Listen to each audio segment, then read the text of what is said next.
আজকে চিত্র অঙ্কনের সাথে সাথে হবে সুন্দর সুন্দর গল্প, যা আগে পরে কখনো শুনেননি।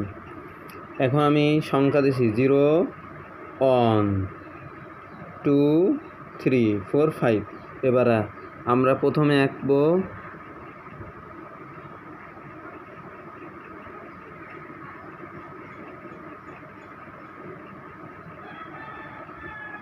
একটা কমলা লেবু।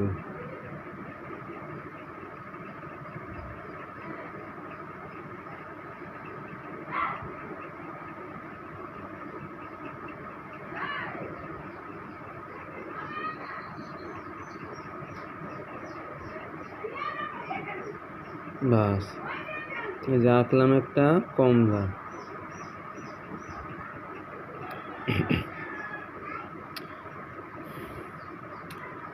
আলোচনার বিষয় হলো, গল্পটা হলো মানুষ দুটো অবস্থায় মারা যাবে।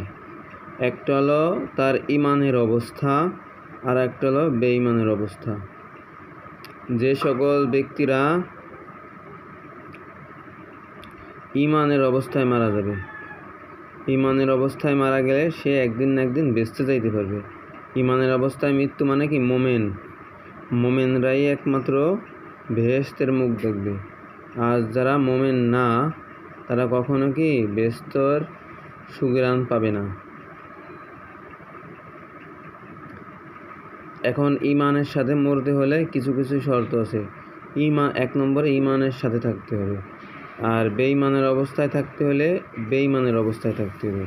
এখন ইমানের সাথে থাকতে হলে কি করা লাগবে? আমাদের সর্বদা সত্য কথা বলতে হবে, তারপরে হালাল খাবার খাইতে হবে, মানুষকে ঠকানো যাবে না, মানুষের প্রতি জুলুম করা যাবে না, ইত্যাদি ইত্যাদি অনেক ক্ষেত্র আছে।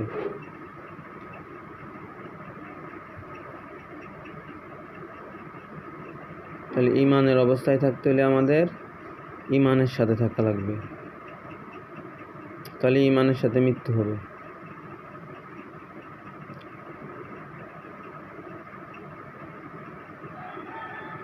এটা হলো মূলি বা গাজর।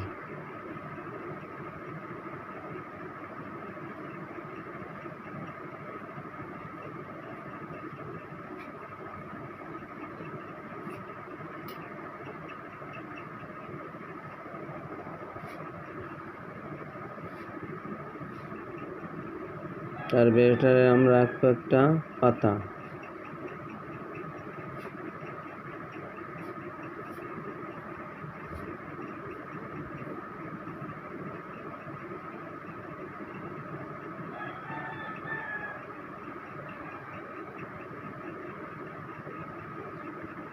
তাহলে ইমানের অবস্থায় থাকতে হলে ইমানের সাথে মৃত্যুবরণ করতে হবে।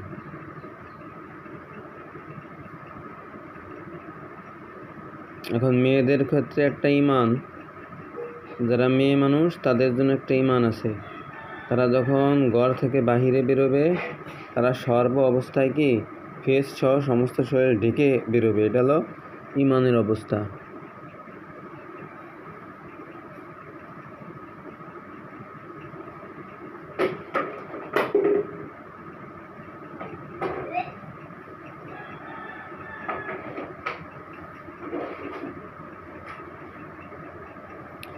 আর ছেলেদের ক্ষেত্রে তারা যখন পোশাক পরবে, তারা এমন পোশাক পরবে যে ঢিলা ঢালা লুজ। মেয়েদেরও একই নিয়ম। আর ছেলে হোক মেয়ে হোক, তারা যখন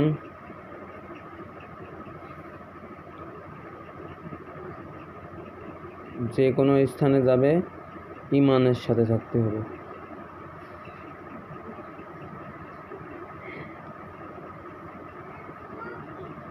ছেলেরা টাকনুগিরের উপরে কাপড় পরবে,